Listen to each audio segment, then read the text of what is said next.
Les Suisses aussi. Dimanche 14 avril, les passionnés de philatélie étaient conviés à un événement à ne pas manquer. Une bourse toute collection s'est tenue à l'espace Roland-Mercier de Sainte-Marie-aux-Mines. Cette journée marquait la deuxième édition de cette bourse organisée par le groupe philatélique régional d'Alsace et de Belfort avec 10 clubs présents sur 22. C'est le groupement philatélique régional Alsace-Belfort qui organise cette manifestation. C'est la deuxième édition. On a les clubs du Bas-Rhin, du Haut-Rhin et du territoire de Belfort. L'objectif, c'est de se fédérer encore plus, de se connaître encore plus en tant que club adhérent et d'échanger entre nous. Lors de cette journée ensoleillée, les visiteurs ont eu l'occasion de dénicher une variété d'articles allant des timbres aux cartes postales en passant par les monnaies et les vieux papiers.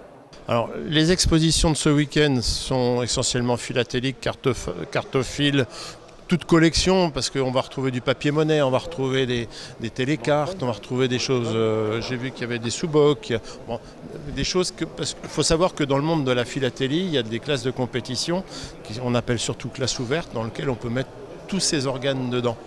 Donc l'intérêt est donc à ce niveau-là, c'est de pouvoir trouver des pièces philatéliques qui peuvent nous permettre de mettre ça dans nos propres collections de compétition, puisque nous faisons de la compétition.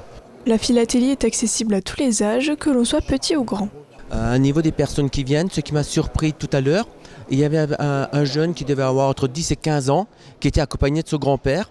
Donc la philatélie n'est pas que pour les personnes aux cheveux gris, il y a aussi des jeunes. Quel est l'intérêt de la philatélie pour les jeunes? C'est la découverte, la culture, la connaissance, puisque par l'intermédiaire de la philatélie, on peut avoir aussi bien de la connaissance sur la biologie, la physique, l'histoire, la minéralogie, puisque si on retourne là-dessus, on a parlé de l'éventualité du timbre de Sainte-Marie-aux-Mines. La fédération détient également l'agrément jeunesse et sport, une plus-value qui peut s'adresser aux périscolaires. Une idée de partenariat est en cours de réflexion. En attendant, pour rejoindre un club de philatélie, il est possible de s'inscrire à Célestat. S'il y a des personnes de Sainte-Marie-aux-Mines ou de la vallée qui veulent effectivement rejoindre un club, signalez-vous peut-être au club de Célestat, puisqu'il est quand même question qu'on va peut-être créer une section sur Sainte-Marie-aux-Mines. Mais pour créer une section, il faut-il déjà qu'il y ait du monde. Si on a du monde, effectivement, on va avoir avec l'OSJC pour avoir une salle, pour essayer de créer en partenariat avec Célestat. On ne va pas créer un nouveau club, mais on va faire un partenariat, style dans le PETR, c'est-à-dire on va faire un regroupement sur le secteur. Et là, ça permettra de profiter de tous les avantages du club de Célestat, donc bibliothèque, nouveautés, et en même temps le côté local sans être obligé de faire 40 km aller-retour.